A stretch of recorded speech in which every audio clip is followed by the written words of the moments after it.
నడిచినా కూర్చున్నా మోకాళ్ళ నొప్పులు వస్తున్నాయా? ప్రాణ పెయిన్ క్లినిక్ లో అధునాతన చికిత్సతో మోకాళ్ళ నొప్పులు తగ్గించుకోండి. హాయ్ హలో నమస్తే, వెల్కమ్ టు అవర్ ఛానల్ మనం టీవీ. నేను మీ శాన్వి. ఈ రోజు మనతో పాటు సీనియర్ పొలిటికల్ అనలిస్ట్ అండ్ అలాగే సోషల్ యాక్టివిస్ట్ కృష్ణకుమారి గారు ఉన్నారు.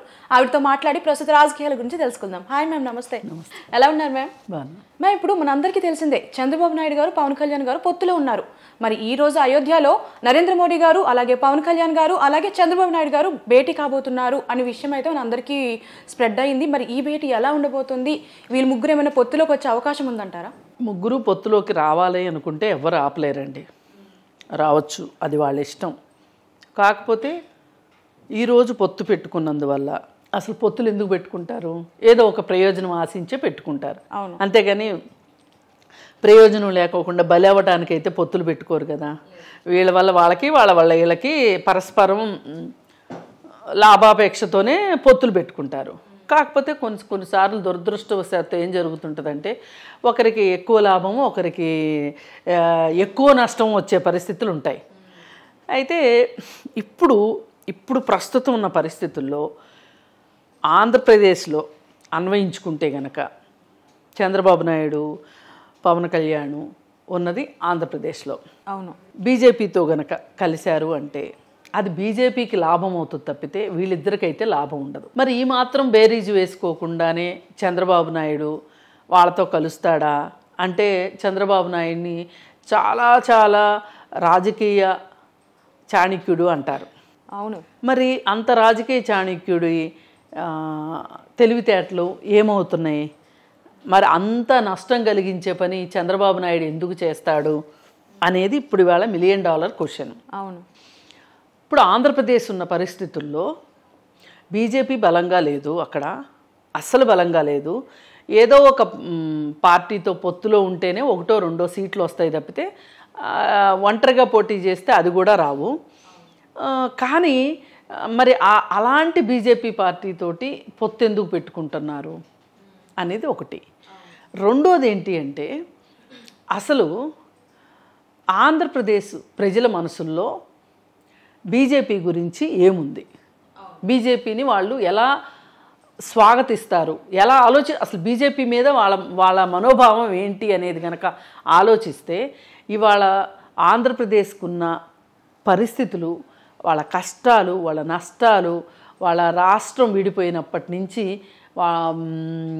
పునర్విభజన చట్టం ప్రకారం వాళ్ళకి రావాల్సింది రాకపోవటము, వాళ్ళకి ప్రత్యేక హోదా రాకపోవటం, పోనీ దాని స్థానంలో ప్యాకేజీ రాకపోవటానికి కానీ వీటన్నిటికీ కష్టాలకి ప్రధానమైన కారణం బీజేపీ అని రాజకీయాలు తెలిసిన ప్రతి వాళ్ళు అనుకుంటున్న కఠిన వాస్తవం. అది అనుకునేది కఠినమైన వాస్తవం.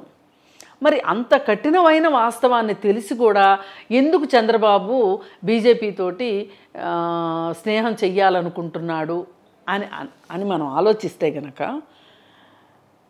పవన్ కళ్యాణ్తో పొత్తు లేకపోతే ప్రభుత్వ వ్యతిరేక ఓటు చీలి ఓడిపోతాననే భయం ఒకటి. రెండోది, పవన్ కళ్యాణ్తో పొత్తు పెట్టుకోకపోతే, బీజేపీతోటి కలిసి పొత్తు పెట్టుకోకపోతే పవన్ కళ్యాణ్ తన టీంలోకి రాడేమోననే భయం ఒకటి. ఓకే, ఈ రెండు ఉన్నాయి. ఇంకా పోతే మూడోది అన్నిటికన్నా పెద్దది, ఇప్పుడు అధికారంలో బీజేపీ ఉంది కేంద్రంలో. మరి కేంద్రం చేతుల్లో కేంద్ర వ్యవస్థలు, సంస్థలు కేంద్రం చేతిలో ఉంటాయి. వాటి ద్వారా తనని గెలవనీయకుండా చేస్తారనే ఒక భయం చంద్రబాబు నాయుడిని వెంటాడుతుంది. ఓకే, ఈ కారణాలన్నిటితోటి బీజేపీతో కూడా ఉన్నట్లుగా పొత్తున్నట్లుగా నటించాలనుకుంటున్నాడా, నిజంగా నటిస్తాడా, నిజంగానే ఉంటున్నాడా లేకపోతే నటిస్తున్నాడా? అవును, ఎన్ని ప్రశ్నలు. పైగా అసలు ఎంతైతే మట్టుకు అసలు చంద్రబాబు ఇంత ఆలోచించడం ఏంటండి అని చాలామంది అనుకోవచ్చు. కానీ అసలు దౌర్భాగ్యం ఏంటంటే వీళ్ళు మీటింగ్ పెట్టుకోవడానికి అయోధ్య దొరికిందా వీళ్ళకి? అయోధ్యకి దేవుడి కోసం వెళ్తున్నారు వీళ్ళు, రాజకీయాల కోసం వెళ్తున్నారా? అంటే దేవుడి పేరు చెప్పి రాజకీయాలు చేస్తున్నారా? రాజకీయాల కోసం దేవుడికి పూజలు చేస్తున్నారా వీళ్ళు? అసలు వీళ్ళకి మతి ఉందా లేకపోతే సిగ్గుందా? ఏమనుకుంటున్నారు అసలు? దేవుడికి కూడా ఇంత అపరదిష్ట తీసుకొస్తారా? అసలు సామాన్య భక్తులు ఇలాంటి విషయాలను అసలు ఆలోచించరా, అర్థం చేసుకోరా? ఇప్పుడు దేవుడంటే భక్తి ఉందా లేదా అనేది వేరే విషయం అండి.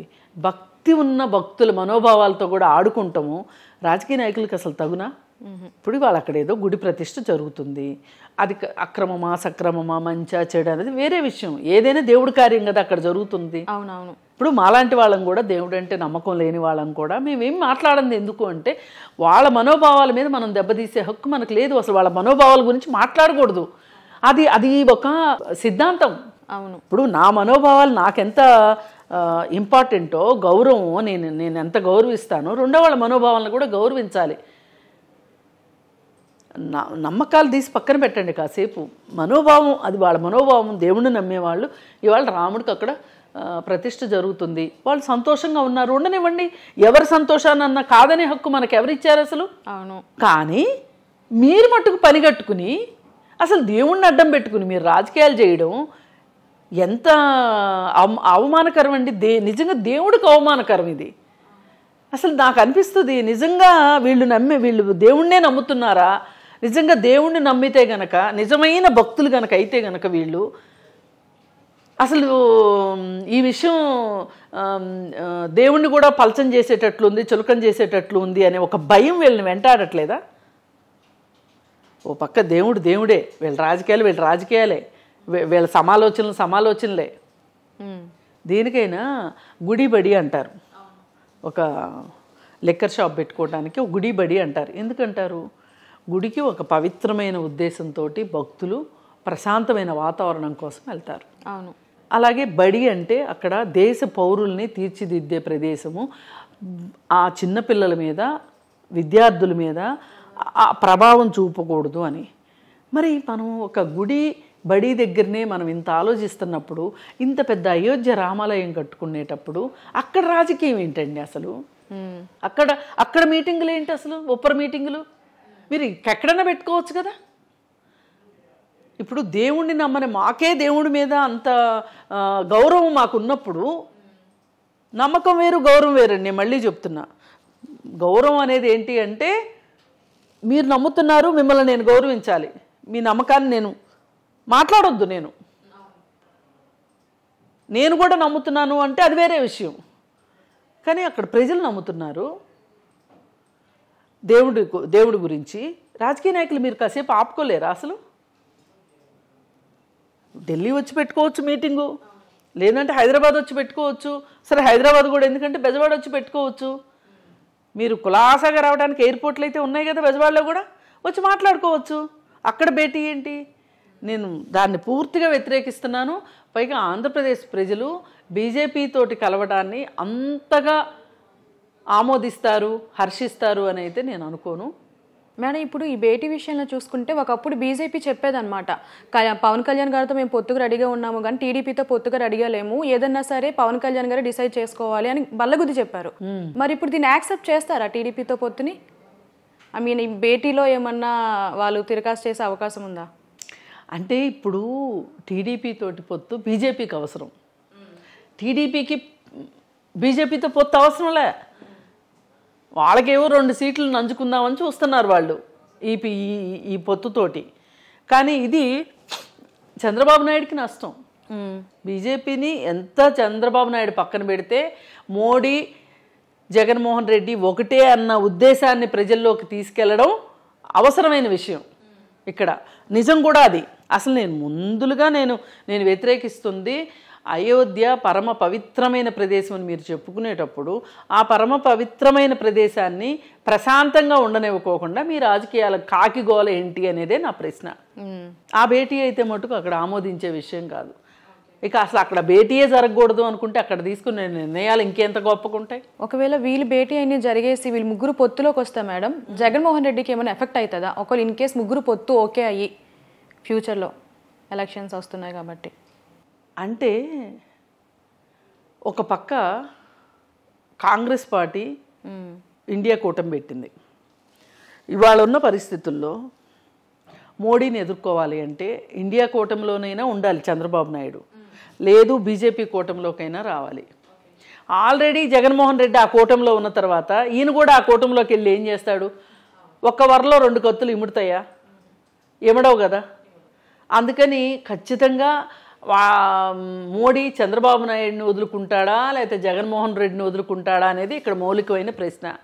మోడీకి కూడా ఒక విషయం అర్థమై ఉండాలి, ఎందుకు చంద్రబాబు నాయుడిని వదలట్లేదు అని అంటే జగన్మోహన్ రెడ్డి ఓడిపోయే పరిస్థితిలో ఉన్నాడేమో, అందుకని ఎంపీ సీట్లు మొత్తం చంద్రబాబు నాయుడుకి వచ్చే పరిస్థితి ఉందేమో, అందుకే చంద్రబాబు నాయుడుతో ఉండాలనుకుంటున్నాడేమో మోడీ రేపొద్దున అవసరమైతే చేతులు ఎత్తడానికి. ఇప్పుడు 22 మంది ఎంపీలు నిన్నటిదాకా పార్లమెంట్లో వైసీపీ ఎంపీలు చేసిన పని అదే కదా, ఒక్క ముక్క మాట్లాడకుండా ఆంధ్రప్రదేశ్ గురించి. చెయ్యెత్తమన్నప్పుడు చెయ్యెత్తడం, దించమన్నప్పుడు దించడం, వాళ్ళు చేసిన పని అదే కదా. అవును. అందుకని ఆ పార్టీ ఎలాగూ గెలవదు. అలాంటప్పుడు ఓడిపోయే పార్టీతోటి మనకి స్నేహం ఎందుకులే, గెలిచే పార్టీతోటి స్నేహం చేద్దాము అని చెప్పి తెలుగుదేశాన్ని దూవుతున్నాడేమో మోడీ. ఓకే, ఇక్కడ తెలియాల్సింది ఏంటంటే అది ధృతరాష్ట్రుడి కౌగిలి బీజేపీ అనేది చంద్రబాబు నాయుడికి తెలియాలి. Yeah ma'am, thank you ma'am.